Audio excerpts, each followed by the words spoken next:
El populismo y el desarrollo son dos conceptos problemáticos, con acepciones muy diversas que hacen difícil delimitar y precisar la parte de la realidad económico-social y espacial de la cual dan cuenta cada uno de ellos por separado y ambos en su conjunto. En el programa abordaremos la relación entre populismo y desarrollo en el México actual, tratando de delimitar y precisar ambos conceptos en perspectiva histórica para su puesta a la discusión referida al caso de México. Nuestros ejes temáticos serán: 1. Concepto desarrollo social. 2. Concepto populismo. 3. Nuevos populismos internacionales. Y 4. Populismo en México y desarrollo.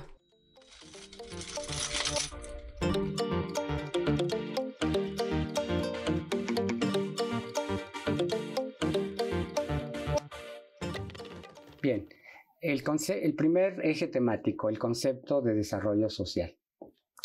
El concepto de desarrollo social es un concepto históricamente determinado que bajo el capitalismo supone lo que Marx llamó sus aspectos civilizatorios, es decir, el desarrollo constante de las fuerzas productivas sociales o bien la capacidad productiva derivada de la tecnología y de la organización social como condición y posibilidad del desarrollo, entendido como la tendencia a la formación de una individualidad universal por parte del sujeto social, tanto en términos productivos como de consumo. El límite del desarrollo está en el propio capitalismo, cuando éste se convierte en una traba para el desarrollo subsiguiente de las fuerzas productivas del trabajo. Bueno, una vez hecha esta introducción, pasamos a la primera pregunta. Pati, Jorge, me da mucho gusto que estén con nosotros, conmigo, en este programa. Bueno, entonces, dicha esta introducción, va la primera pregunta. Con el pasaje del capitalismo a su actual fase de desarrollo, caracterizada por la importancia inédita de los procesos de conocimiento, ¿cuáles son algunos de los determinantes y qué forma asume el desarrollo social? Para los dos. Bueno, si gustas, contesto rápidamente. Primero, no es nueva la incorporación del conocimiento a la producción social. Lo que sucede es que lo nuevo es que con la revolución tecnológica en telecomunicaciones, en informática, hay un salto de calidad muy importante. Es decir, la velocidad y la posibilidad de procesamiento de una cantidad enorme de datos hace que entonces el conocimiento, la incorporación de conocimiento a la producción social se vuelva algo muy determinante en la actualidad. Desde los años 70s, 80s esto sucede. Y de tal forma es que entonces a la sociedad entera se le vuelve un requisito indispensable para incorporarse a la producción social, la incorporación de conocimiento. Y si nos atenemos a lo que significa desarrollo, el concepto de desarrollo, que además de crecimiento, de protección del medio ambiente, de procurar una mejor distribución del ingreso y de combate a la pobreza, contemplamos la participación de la comunidad, la participación de la sociedad en la toma de decisiones. Entonces, un elemento importantísimo es un factor muy importante, es que la sociedad esté bien informada, es que la sociedad tenga conocimiento En dos ámbitos, aquí hablaríamos de dos ámbitos. En el sector social en general, para lo cual la educación es muy importante, y en los sectores productivos, los que permiten el crecimiento, los que inducen al crecimiento y al desarrollo, es decir, la capacitación de la fuerza de trabajo en los servicios y en la producción, de tal forma que el conocimiento se vuelve un factor importantísimo en la sociedad, y impulsado, potenciado por esta revolución tecnológica, ¿no? Eso es lo nuevo y eso es lo característico de lo que llamaríamos la sociedad del conocimiento actualmente, ¿no? O sea que tendrían que crearse capacidades tecnológico-productivas, ¿no? Correcto, sí. Que reditúen en un elevamiento en el nivel cultural, ¿no? Y de vida, ¿no? De las Claro, y eso también implica que lo conocemos como mayor trabajo complejo, ¿no? O sea, y es un cambio cualitativo importante y también cuantitativo importante, como acaba de decir Jorge, y que eso va a implicar la profundización de una diferenciación social importante, o sea, mayor diversidad, ¿no? Estos grupos sociales como muy definidos que probablemente había a principios del siglo XX, ¿no?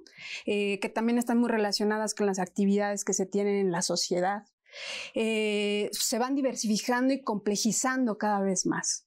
Y esto es muy interesante porque las identidades productivas, sociales, ideológicas, se diversifican cada vez más y plantean una contradicción. Porque cómo organizar y coordinar a una sociedad con estos grados de complejidad, en donde no es precisamente la contradicción lo que plantea la disputa, por decirlo de alguna manera, sino la diversidad.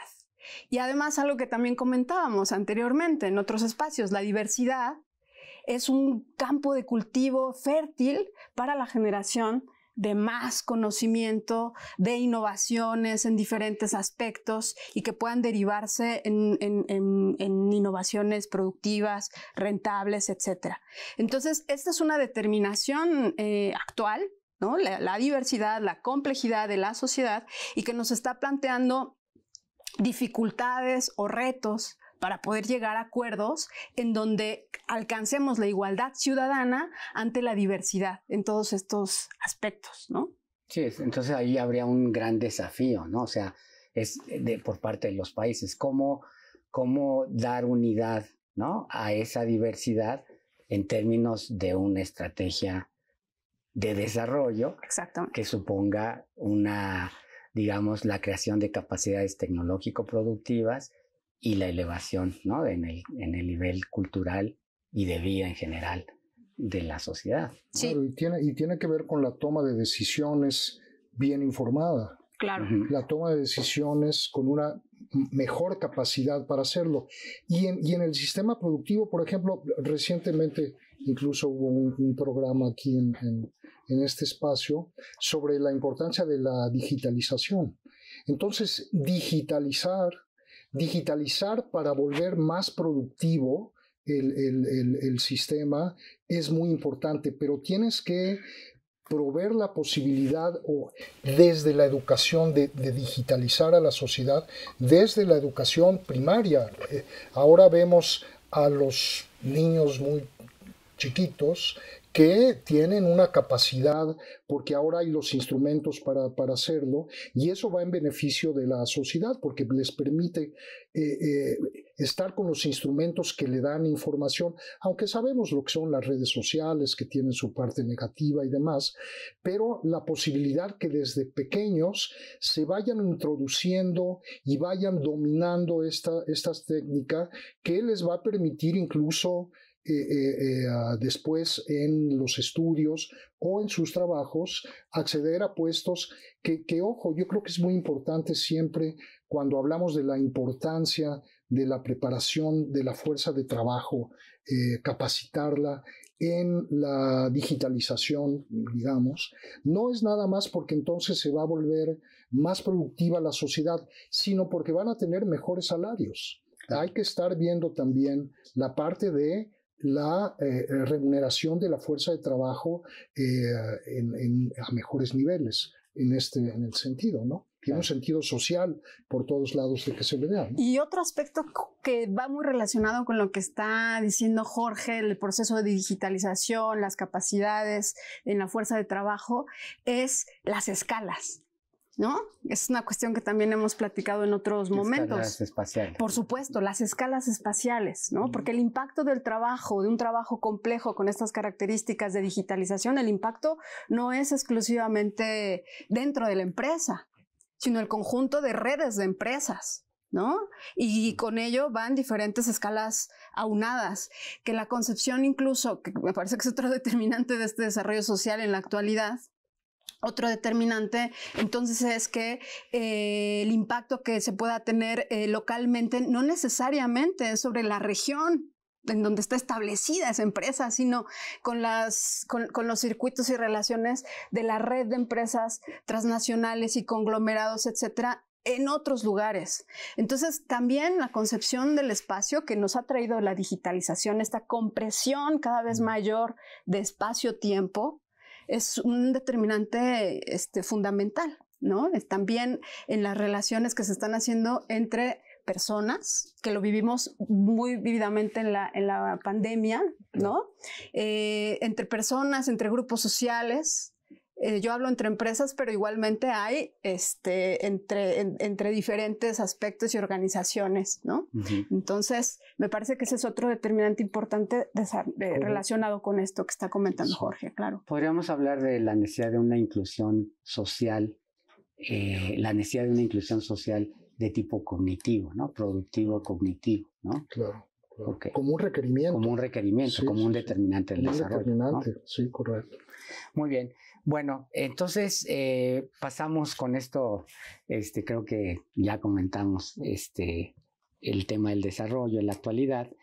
Y bueno, los invito a ver la cápsula que va a introducir el segundo eje temático.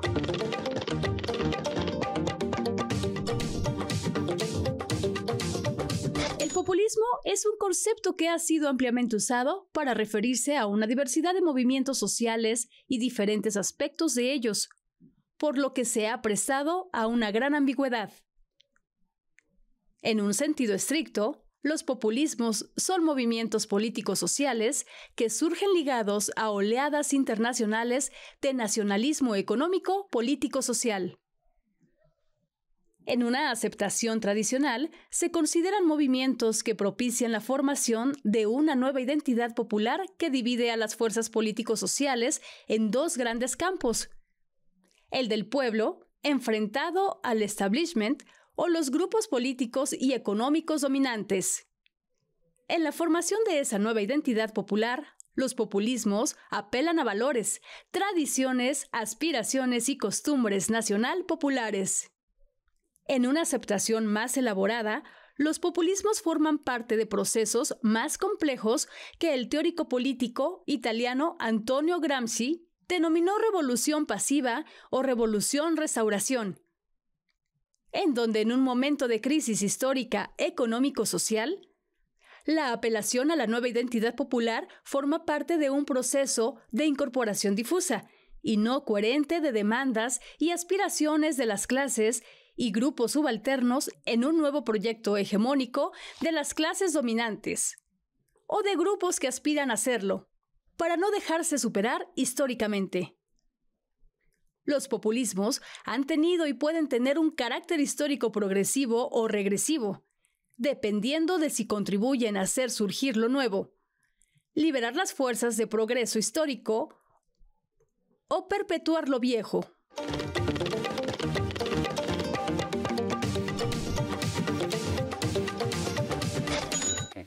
Bueno, después de haber visto esta cápsula sobre el concepto de populismo, les quiero preguntar, ¿cuáles han sido las principales experiencias históricas de populismos en América Latina y México y su carácter histórico progresivo o regresivo?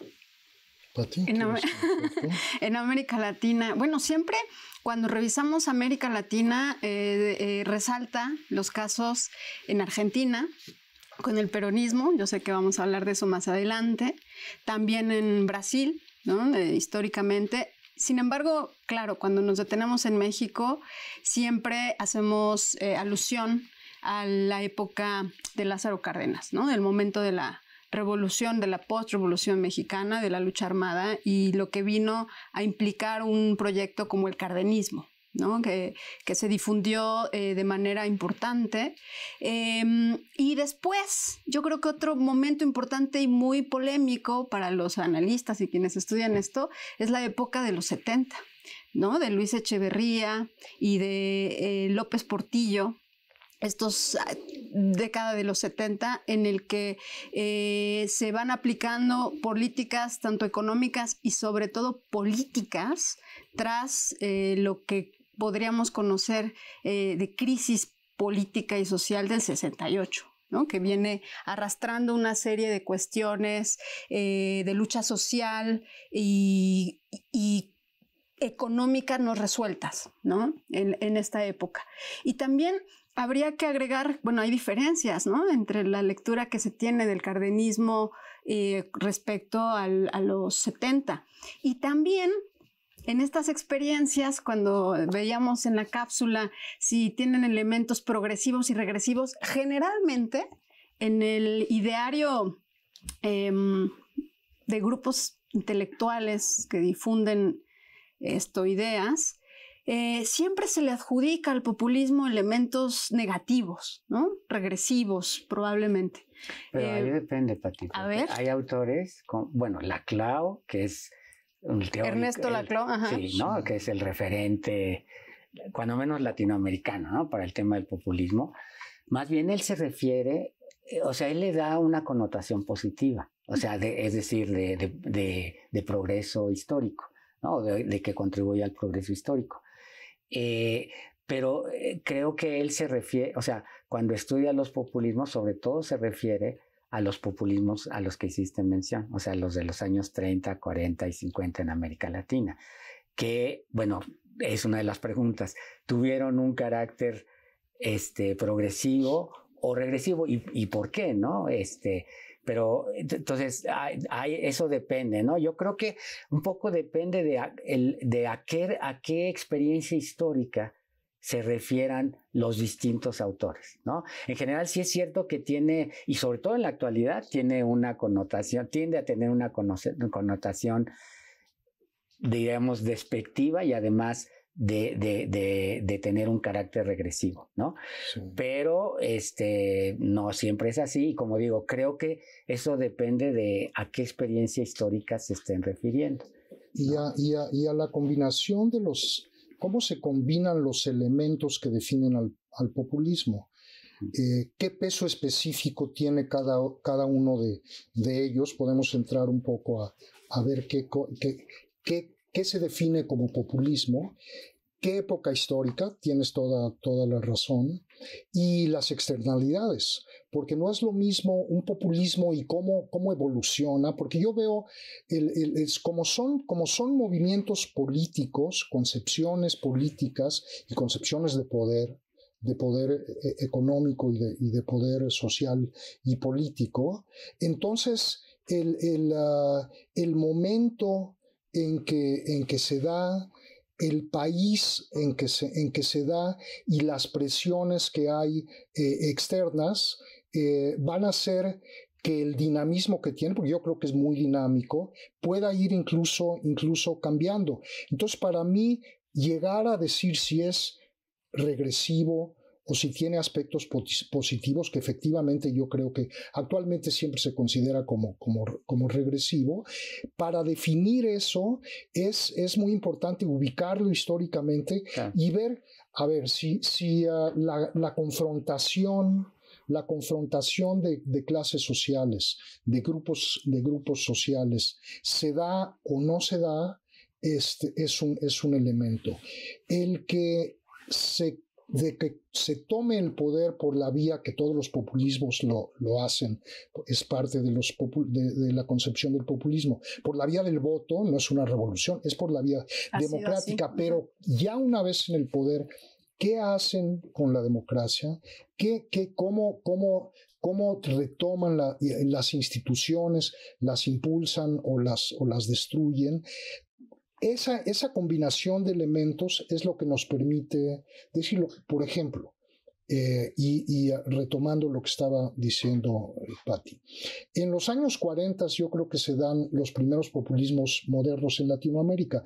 Gaitán en Colombia, más o menos paralelamente al populismo peronista, que muere asesinado antes de las elecciones, no llega a tomar el poder, y después están los Kirchner, actualmente.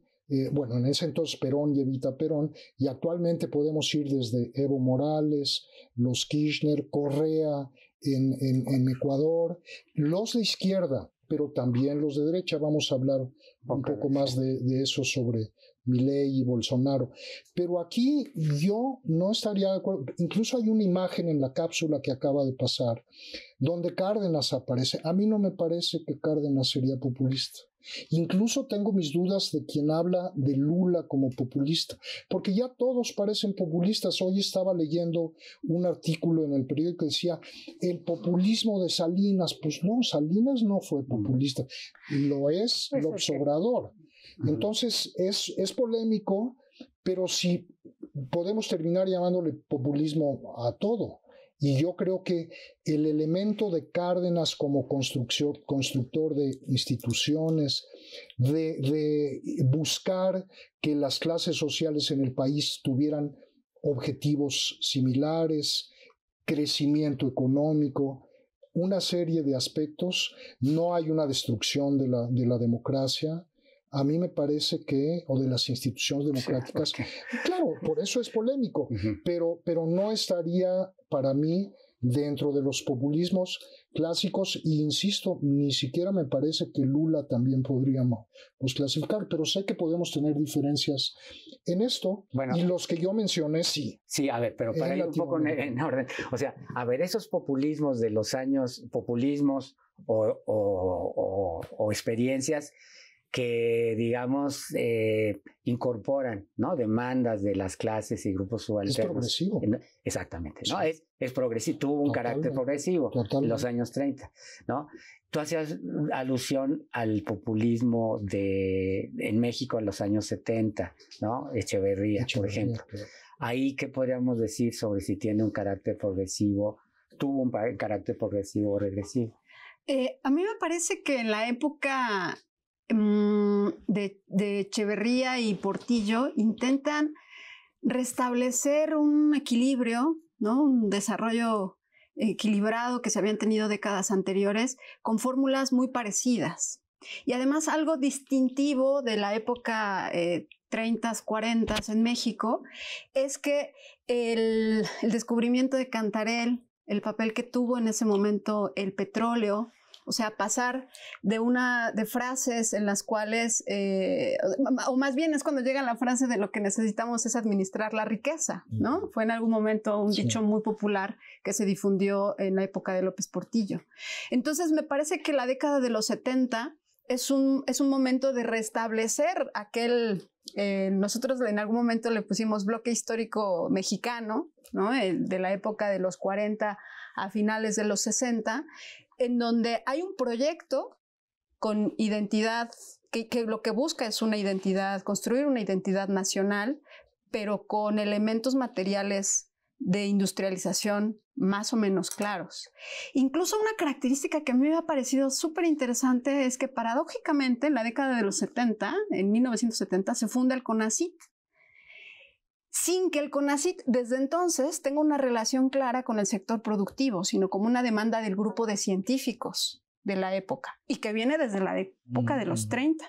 En el proyecto cardenista sí hay una intención de integración de la ciencia y la tecnología, sobre todo la tecnología, y hubo proyectos educativos del tercer nivel en ese sentido, y que posteriormente en los 70 no logra despegar, ¿no? O sea, ante lo que la revolución tecnológica e informática de las telecomunicaciones que mencionaste al inicio, Jorge, justamente se da en esas décadas, aunque después vemos su boom.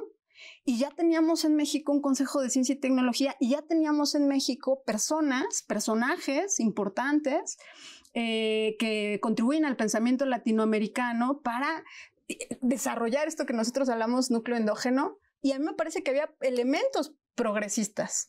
Sin embargo, ese gobierno y esos gobiernos populistas no lo desatan. A ver, espera, bueno, ok. Pero es que hay otra pregunta que quiero hacer. Sí, bueno, okay, nada más adelante. algo muy rápido. Es muy importante lo que está diciendo Patti, porque los populismos siempre surgen respondiendo a demandas sociales, a crisis y a necesidades sociales, siempre.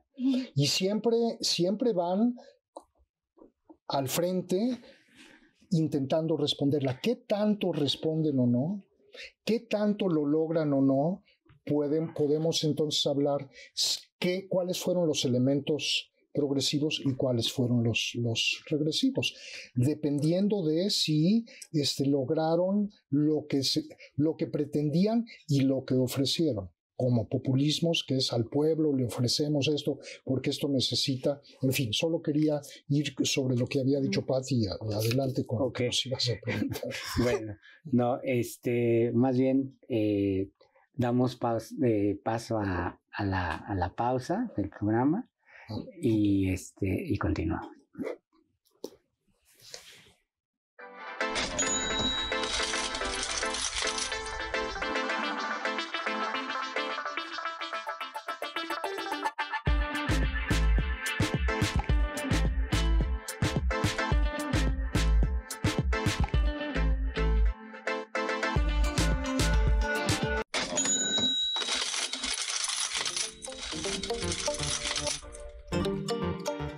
Bien, el tercer eje temático, los nuevos populismos internacionales, ¿no?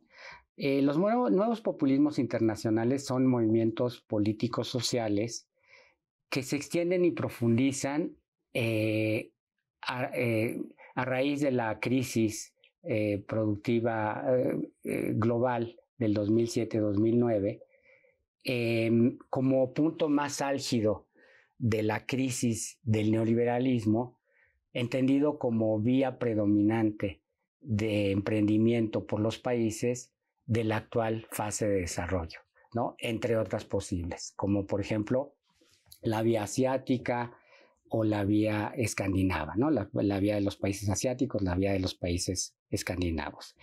En los populismos internacionales, en los nuevos populismos internacionales, subyace el anhelo de la defensa de los espacios nacionales ante la tendencia a la fragmentación y el desmantelamiento por parte de las fuerzas liberalizadas del capital que son propias de la vía neoliberal. La creación de esta nueva identidad popular es como respuesta a problemáticas actuales muy sentidas, ¿no? Como es el problema de la violencia, seguridad, el problema de la inmigración, ¿no? Muy importante en Europa, en Estados Unidos, ahora en Estados Unidos, el problema de la desigualdad, de la desigualdad y la exclusión sociales, y forma parte de un proceso de incorporación difusa y no coherente de demandas y aspiraciones de las clases y grupos subalternos en un proyecto hegemónico de continuidad, en un proyecto hegemónico de resolución de la crisis del neoliberalismo sin su superación, ¿no? Por parte de una nueva intelectualidad que aspira a convertirse en la parte ilustrada, o sea, intelectual, de una nueva clase hegemónica, ¿no? O un nuevo grupo hegemónico de continuidad restauradora del neoliberalismo, ¿no? Entonces, bueno, habiendo planteado estos elementos definitorios de los nuevos populismos internacionales, les hago la pregunta. ¿Cuál es el mapa actual, ¿no? de los nuevos populismos internacionales y qué distinciones podemos hacer entre ellos? Sí. Yo quisiera retomar, antes de responder un poco esto, retomar algo que tú dijiste que es muy importante porque los populismos, cualquier tipo de populismo, y ahorita a lo mejor entraremos a ver si de derecha y de izquierda y cuáles pueden ser sus diferencias, trabajan sobre la falta de confianza de la población, de la ciudadanía en el futuro, la falta de confianza en las instituciones y como apelan mucho a las emociones de la gente, entonces ofrecen, aunque pueda ser una idea falsa, ofrecen esa resolución. La crisis es muy importante, por ejemplo, lo que mencionaste, la crisis de la globalización tal como la hemos conocido y del neoliberalismo, llevó, en el caso de Donald Trump, en su primer mandato, a tratar de responder a las necesidades de los trabajadores de cuello azul que se habían visto desplazados en sus trabajos por la crisis. Boris Johnson en Inglaterra, pues lo que decía es, ¿no? Los que nos explotan es la Comunidad Económica Europea, a nosotros los ingleses, hay que salirnos. Y la emoción que causó en la gente que se decía, sí, claro, nuestros problemas deben de venir de alguien, y siempre el populismo dice hay un enemigo, o interno o externo. Y entonces votó por él y vino el Brexit. Entonces tienen que ver estos populismos, y acabo de mencionar dos populismos de derecha en Estados Unidos y en Inglaterra. Hay otros, Orbán en Hungría, Le Pen en Francia, nada más para ubicar algunos internacionales que serían de derecha, pero es importante ver por qué surgen, y en este caso es por estas razones que tienen que ver con la crisis en buena medida que tú mencionaste, ¿no? Uh-huh. Y luego también dentro de lo que ya mencionó Jorge, ¿no? Los populismos de izquierda también, ¿no? O sea, claro.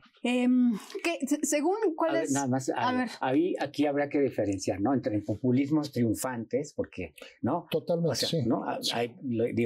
Hay los populismos triunfantes que llegan al poder, ¿no? Los que ganan en las... Sí, ganan esas, y los que no son triunfantes, ¿no? Que son movimientos político-sociales que, bueno, hasta ahora, claro. ¿no? Porque tú mencionabas Le Pen, por ejemplo, ¿no? Sí. Le Pen, afortunadamente, no ha llegado al poder.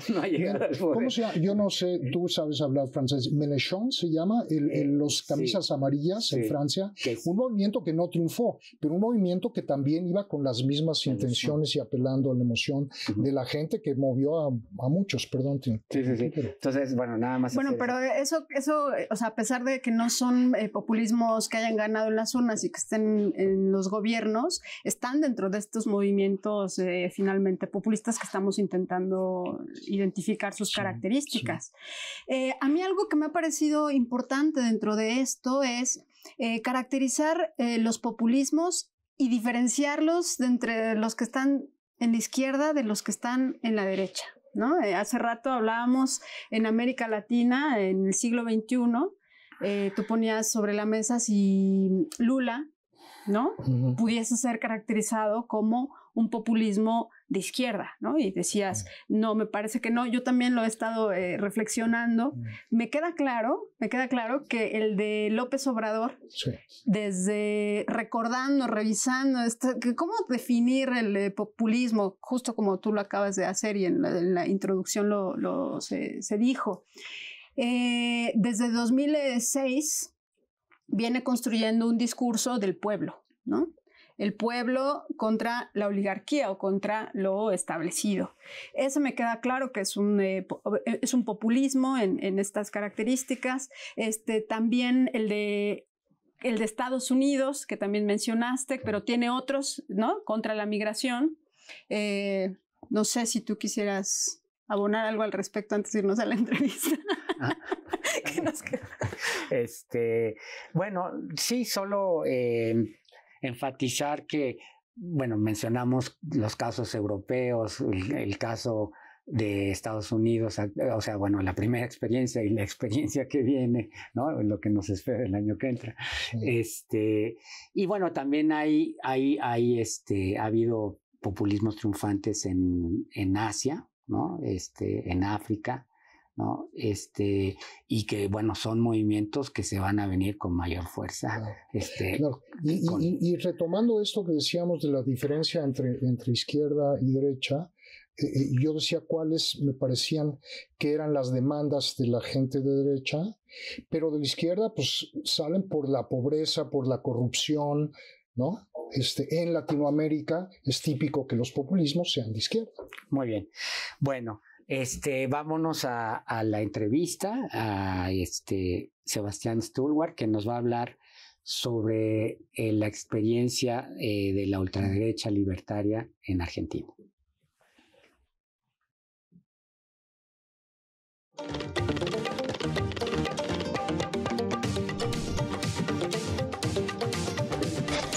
Sebastián, un gusto tenerte con nosotros en este programa.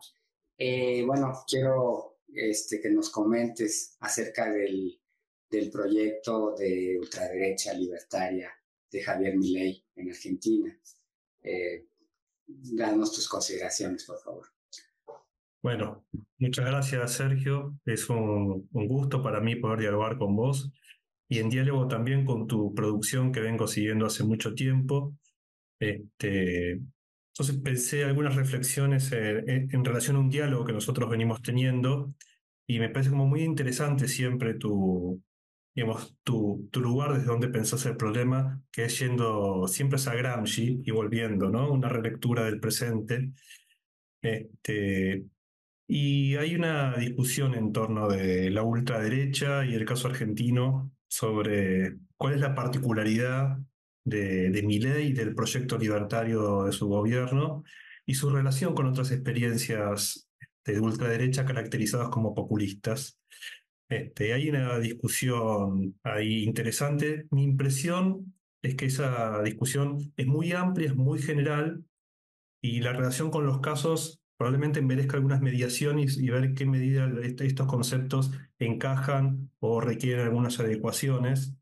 Entonces, mi caracterización del caso argentino es que es difícil pensarlo como que encaje perfectamente en la categoría de los nuevos populismos, aunque tiene algunos rasgos en común. El primer elemento es que no es difícil pensar a Milei como una reacción nacionalista a la crisis de una vía neoliberal en Argentina.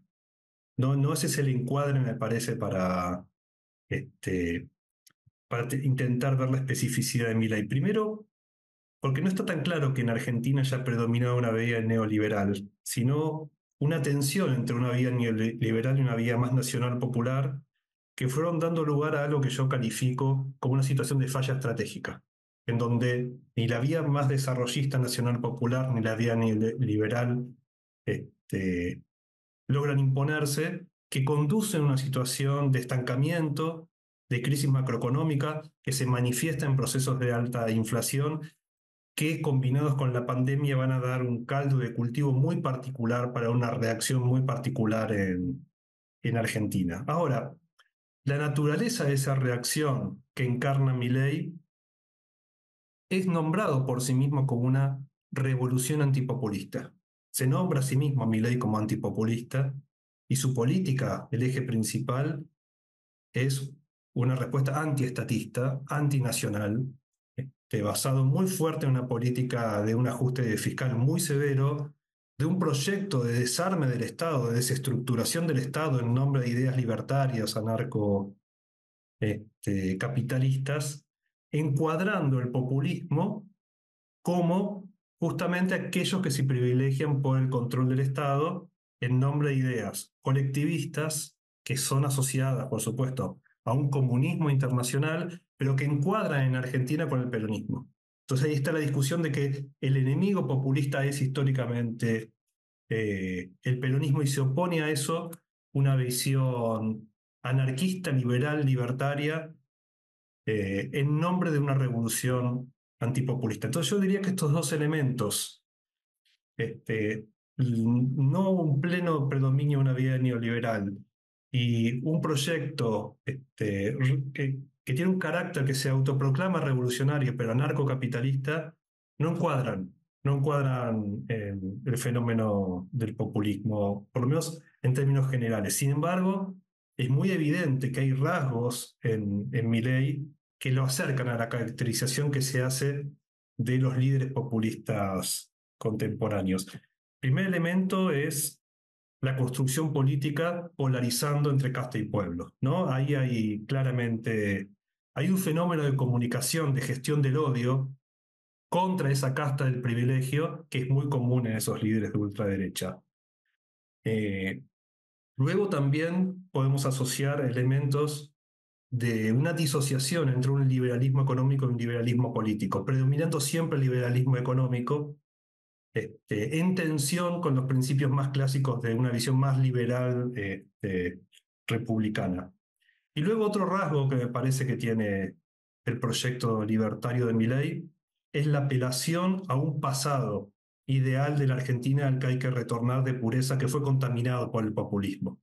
Es volver a ser la Argentina grande, que fue en un modelo idealizado de una Argentina liberal primario exportadora, que lo aleja en su horizonte de las fuerzas centrales de lo que vos, Sergio, denominás el nuevo ciclo industrial mundial, ¿no? Es el desarrollo de las capacidades en el núcleo dinámico de la nueva tecnología. Entonces me parece que estos elementos matizan y encuadran a Milei con elementos que no pueden integrarse plenamente como una reacción nacionalista frente al neoliberalismo, pero que al mismo tiempo forma parte de esa familia de la ultraderecha con elementos en común con estos rasgos populistas.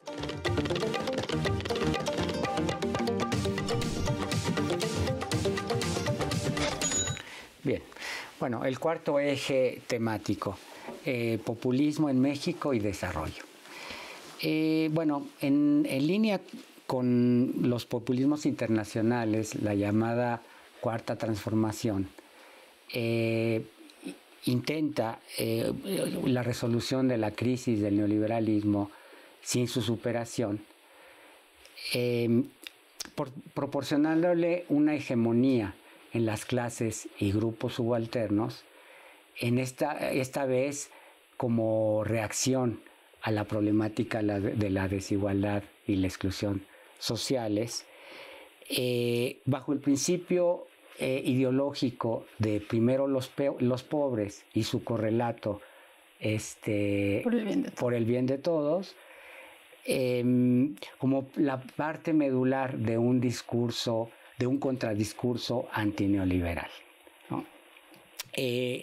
Bueno, la lleva a cabo, la creación de esta nueva identidad popular la lleva a cabo una nueva intelectualidad o clase política populista que desplaza a la antigua tecnoburocracia neoliberal y que, bueno, y lo cual implica una reconfiguración del grupo hegemónico en su parte intelectual o ilustrada, ¿no?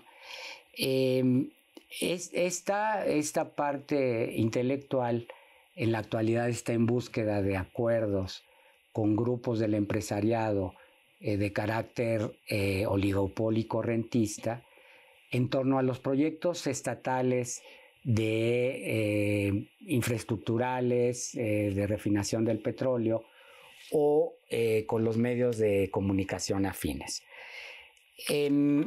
Bueno,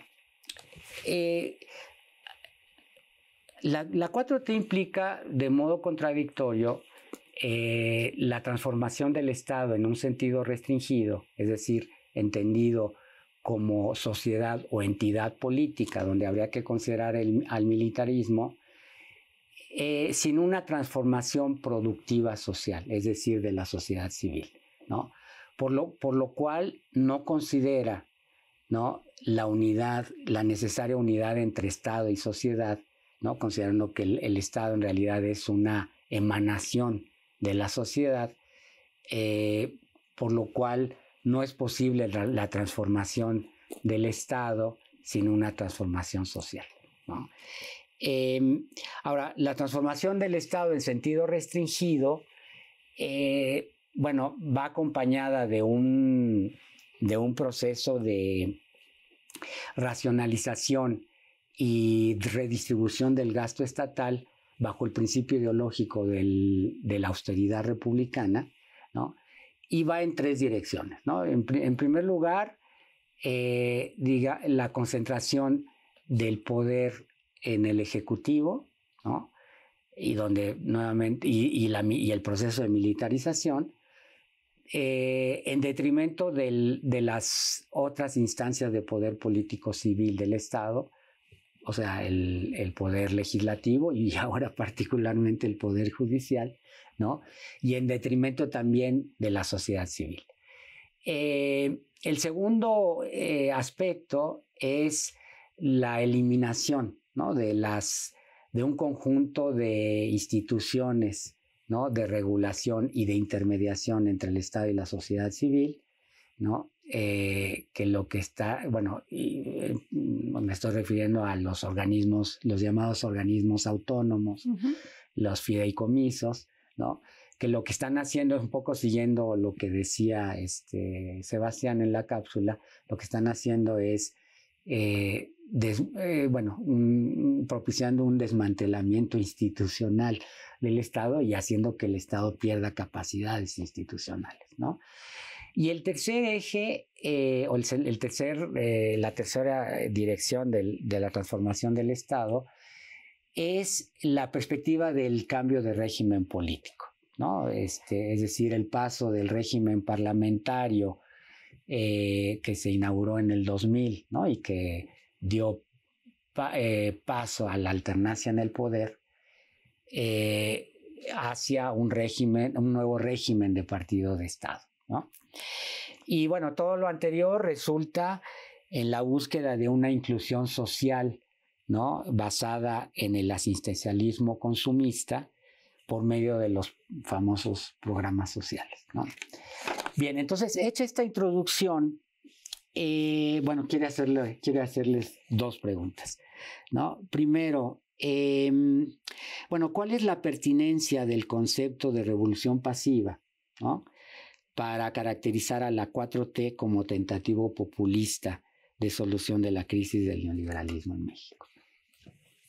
Bueno, lo hemos caracterizado así, ¿no? En otros momentos, incluso para hablar del cardenismo, del periodo del 35 al 42, como un proceso de revolución pasiva en México, tras la revolución armada en México, ¿no? La revolución mexicana en el norte, en el sur, y la revolución pasiva que llevó a cabo Cárdenas. Y recordando esto que se definía en alguna de las cápsulas anteriores, la intención, la acción de los grupos dominantes en su intención de ser hegemónicos, integrando demandas sociales muy sentidas también, tienen que tener un potencial en este sentido para poder ejercer el poder de manera consensuada con el conjunto de la población. Y me parece que actualmente estamos viendo en el populismo de la 4T, si así lo caracterizamos, como este intento de revolución pasiva, integrar en el proyecto de la 4T diferentes demandas, sobre todo de los grupos que fueron excluidos y marginados del saldo neoliberal. Ese fue el discurso, o sea, esta manera de decir contradiscurso antineoliberal que planteaste suena como muy extraño, ¿no? En algún momento... Es la negación de la negación. Exactamente. Que quiere decir la afirmación, ¿no? Exacto. No te equivocaste, ¿no? Cuando lo dices, no te equivocaste, ¿no? Sí quisiste decir esto, ¿no? Sí. Para caracterizar el discurso de la 4T. Sí. O sea, se hace lo contrario de lo que se dice, ¿no? Así de simple. Ajá. Y hay una intención de integrar las diferentes demandas de los grupos excluidos. Y en este sentido, particularmente, yo me he detenido a platicar con colegas que están viviendo, ¿no? Los movimientos feministas, que fue uno de los movimientos con mayor potencial en el último lustro, y que ha sido integrado a la agenda populista de izquierda de la 4T, ¿no? Tenemos otras reacciones en el mundo contrarias. Al contrario, en Argentina, por supuesto, se eliminó esta esta lucha del gobierno, pero en México ha sido incluso motivo de generar hasta la Secretaría de las Mujeres, por ejemplo, ¿no? Entonces me parece que el término de revolución pasiva para caracterizar el movimiento de la 4T permite entender, ¿no?, ciertos aspectos que está teniendo y por qué está teniendo fuerza, ¿no? Ok, a ver, cuando te referías a los movimientos feministas, ¿no? O sea, en realidad habría una especie de transformismo, ¿no? O sea, en este intento de incorporación de todas de las demandas de las mujeres dentro del proyecto de la 4T, ¿no? Sí, por supuesto. Claro, en esta intención de la integración de las luchas, ir adoptando las agendas significa ir adoptando también, y el término tal vez cooptando las personalidades que acuerpan, ¿no?, estas demandas es importante, ¿no? Okay. El transformismo que se puede ver en diferentes niveles y aspectos, ¿no? Tanto abriendo espacios en tomas de decisiones, en la misma Cámara de Diputados, en la Cámara de Senadores, etcétera, que al final del día no están cambiando las relaciones contra las cuales el feminismo se coloca. Porque el punto acá es cambiar las relaciones, no solamente integrar más mujeres. Claro, lo que sucede es que es muy importante entender lo que es revolución pasiva. Es un término gramsciano, sí, ¿no? De ahí viene. Y es un poco, en algunos términos muy simples, hay que cambiar algo para que todo siga igual. Es un cierto gatopardismo. Creo que Patti ha dicho ya muchos de los elementos que definen a la revolución pasiva, pero uno de ellos es la relación con el capital.